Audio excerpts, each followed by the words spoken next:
ఈరోజు టాపిక్ వచ్చేసి mental well being, మానసిక స్థితిగతి. రైట్, ఆ టాపిక్ లో భాగంగా మనం ఏం చెప్పుకుంటున్నాం?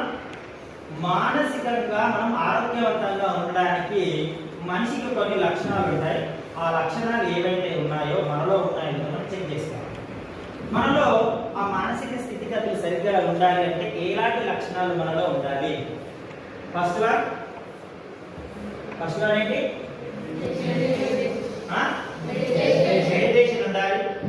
నెక్స్ట్ వన్ వ్యాయామం రోజు చేయాలి. నెక్స్ట్ వన్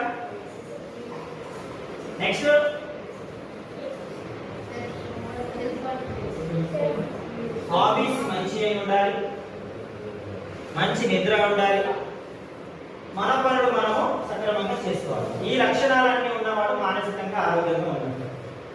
మానసికంగా ఆరోగ్యం లేనటువంటి వ్యక్తి ఎప్పుడు ఎలా ఉంటాడని చెప్తున్నాను? లోన్లీగా ఉంటాడు, ఒంటరిగా ఉంటాడు, ఎవరితో కలిసి ఉంటాడు, తనలో తాను బాధపడుతూ ఎప్పుడు ఏదో కోల్పోయిన వ్యక్తిలాగా ఒంటరిగా ఉండడానికి ప్రయత్నం చేస్తాడు. ఇలాంటి వ్యక్తి క్లాస్లో సరిగ్గా పాఠాలు వినడు, తన పనులు తను సక్రమంగా చేసుకోడు. రైట్, ఎదుటి వాళ్ళతో ఏం మాట్లాడు, తన మనసులో ఉన్న బాధలు పంచుకోడు, మానసికంగా ఇబ్బంది పడేటటువంటి వ్యక్తి. కాబట్టి ఈ లక్షణాలన్నీ పోవాలంటే మనం ముందు చెప్పినటువంటి హాబీస్ అన్ని నేర్చుకోవాలి.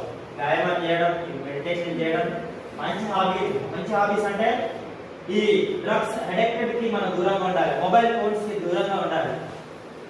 ఇది అన్ని దూరం చేసుకొని ఇది మనకి బిల్డ్ చేసుకోవాలి. ఆత్మవిశ్వాసాన్ని కలిగి ఉండాలి. ఏదైనా ఏం జరిగినా సరే వాటిని ఎదుర్కొంటామన్న ఒక సానుకూల దృక్పథం పెంచుకోవాలి.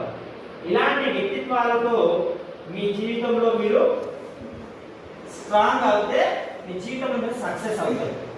ఇలాంటి మానసిక ఆరోగ్య పరిస్థితి మీరు పొందాలి అని ఈ చిన్నప్పటి నుంచి మీరు అలాంటి అలవాటు తెచ్చుకుంటే భవిష్యత్తులో మీరు ఉన్నత స్థాయికి వెళ్ళడానికి అవకాశం అనేది ఉంటుంది.